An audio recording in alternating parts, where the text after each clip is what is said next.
ሰሚት ምስራቅ ፀሐይ ቅዱስ ጊዮርጊስና ቅድስት አርሴማ ቤተክርስቲያን አስተዳዳሪ ላይ ተቃውሞ ተነሳ።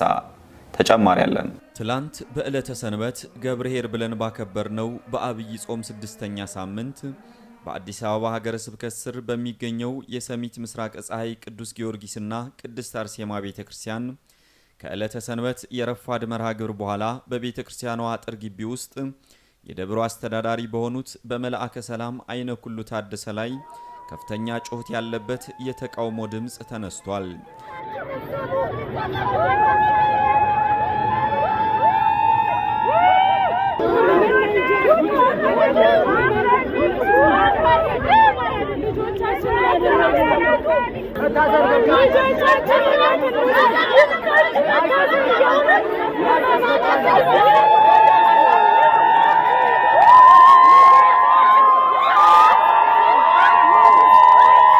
ሚዲያችን ጉዳዩን ለማጣራት መረጃውን በውስጥ መስመር የላኩልንን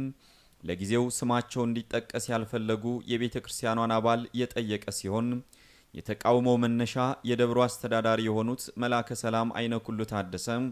ደብሩን በአስተዳዳሪነት ለመምራት በሀገረ ስብከቱ ከተመደቡበት ቀን አንስተው የአስተዳደር ስነ ምግባር ደንብን ባልጠበቀ አካሄድ በጉልበትና በምን አለብኝነት መንፈስ የሌላውን ሐሳብ ገለል አድርገው የራሳቸውን ሐሳብ ብቻ የሚያስፈጽሙ አስተዳዳሪ መሆናቸውን መረጃውን በስልክ ያቀበሉን ምእመን የጠቆሙ ሲሆን በትላንትናው ዕለትም በቤተ ክርስቲያኗ የተነሳው ተቃውሞ ቀደም ሲል ህዳር 29 ቀን 2017 ዓ.ም በሰበካ ጉባኤ ምርጫ ምክንያት የተነሳ አለመግባባትን ምክንያት ያደረገ ሲሆን በጊዜው አለመግባባቱ በሽምግልና ተፈትቶ ባለበት ሁኔታ ያሳለፍነው ረቡዕ ቀን 17 2017 ዓ.ም አራት ሰዎችን ለስብሰባ እንፈልጋቸዋለን በማለት አስጠርተው ካስመጡ በኋላ ከአራቱ ሁለቱን አሳስረዋቸዋል። ከዚህ በተጨማሪም የደብሩን ሰንበት ትምህርት ቤት እንዳያገለግል ያገዱ ሲሆን ይህንና የመሳሰሉ ህግንና መመሪያን ያልጠበቁ አካሄዳቸውን በትዕግስት ሲያልፍ የነበረው ማህበረ ምእመን ችግሩ እንደማይፈታ ተስፋ ሲቆርጥ ትላንት ከሰንበት መርሃ ግብር በኋላ ቢሮአቸውን በማሸግ የተቃውሞ ድምጻቸውን አሰምተዋል ሲሉ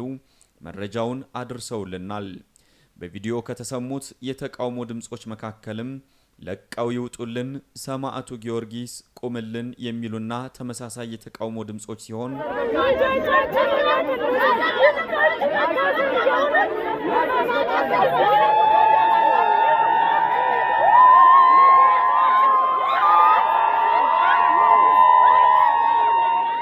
ሚዲያችን ንቁ ሚዲያም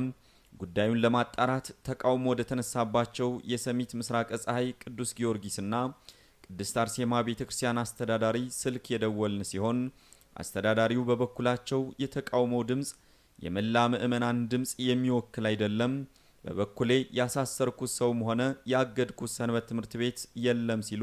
ያስተባበሉ ሲሆን ይሁን እንጂ መላከ ሰላም አይነ ኩሉ ታደሰ ያሳሰርኩት ሰው የለም ያገድኩት ሰንበት ትምህርት ቤትም የለም ቢሉም በዛሬው ዕለት የደብሩ ሰንበት ትምህርት ቤት ተማሪዎችና የምእመናን ተወካዮች ተቃውሟቸውን ለማሰማት በጠቅላይ ቤተ ክህነት ግቢ መገኘታቸውን ሚዲያችን ያገኘው መረጃ ያመለክታል። ከጉዳዩ ጋር ተያይዞ ያለውን እውነታ ሚዲያችን እየተከታተለ የሚያደርስ መሆኑንም ለማሳወቅ